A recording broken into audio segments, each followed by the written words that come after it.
হতে পারে একদিন আমার বাড়ির চাকরও আমাকে জিজ্ঞাসা করবে, মা সালাকাকুম ফি সাকার,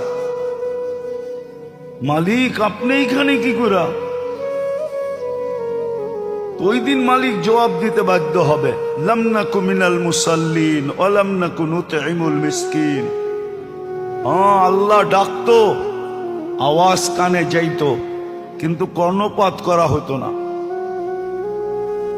অর্থাৎ নামাজ পড়তাম না।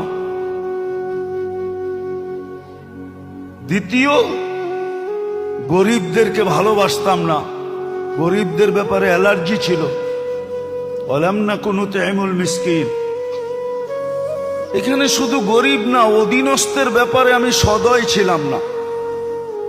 এই জন্য আল্লাহ রসুলের সর্বশেষ চিৎকার ছিল দুটা, আসসালাহ ওয়া মা মালাকাত আইমানুকুম, অধীনস্থদের ব্যাপারে সতর্ক থাকো। তোমার অধীন আল্লাহ যাকে করে দিছে তার ব্যাপারে তুমি বড় সতর্ক থাকো, বড় সতর্ক, অধীনস্থদের ব্যাপারে সতর্ক থাকো। হতে পারে তোমার সতর্কতা তোমাকে জান্নাতে নিয়ে যাবে, আবার হতে পারে অসতর্কতার কারণে তোমার বাড়ির তোমার চাকর জিজ্ঞাসা করবে, মা সালাকাকুম ফি সাকার। এটা তো মানুষ।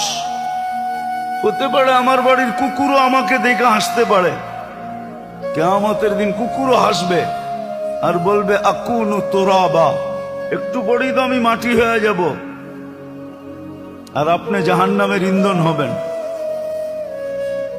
সত্য এটো।